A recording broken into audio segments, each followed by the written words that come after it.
walk us through the process of transitioning from working as a GP in the UK to working in Australia and what that looked like?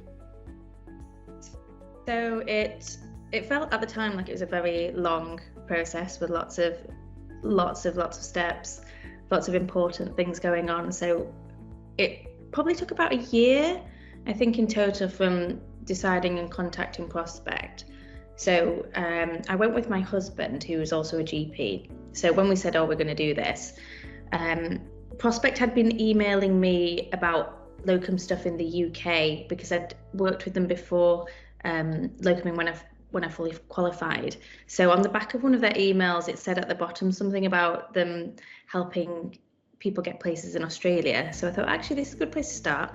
So contacted Prospect and had a conversation with Matthew, and he basically had this sort of Oracle spreadsheet of timeline of what you need to do when, and he said he would prompt us for when we need to get bits done, and sounded very organised. So we're like, okay, we'll go with Prospect and see what happens. And things that we needed to do were obviously finding a place that we wanted to go to, getting your identification registered, joining various councils, so the Australian Medical Council, joining the Royal College of GPs in Australia, joining AFRA, getting prescribing numbers. And it was all a step-by-step process in that you couldn't do another step before you've done the initial step.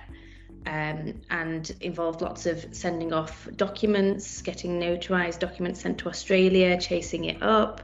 So very important to get international calls on your phone because you'll be phoning Australia quite a lot. And I think it's changed now, but we had to go do a visit to Australia before we worked to get identified legally. And we sort of timed that in with our honeymoon. So I ended up going there on our honeymoon to chase one of the officers down so that we could go and get identified, and also do a advanced life support course, which we needed to get done. It was one of the other hoops, and it felt like it took forever, but it was about 12 months to work through everything and get it done. So I'd say you do have to be organised. You need to know when you need to get documents sent off, especially if you've got a start date.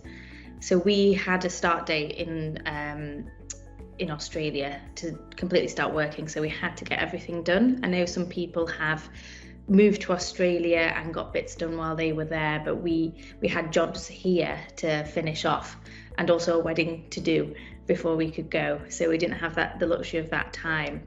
So you definitely need to be organised, and Prospect did help with that, with prompting.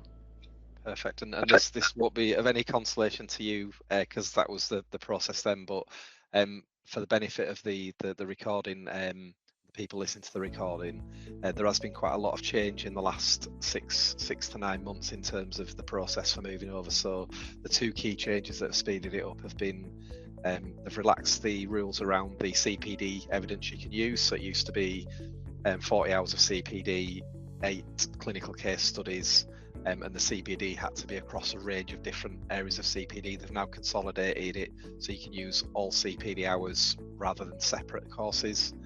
And also they've removed the 8 clinical case studies, which I know was quite a big piece of work for GPs to do. And then the other game changer is they've removed the in-person AFRA visit.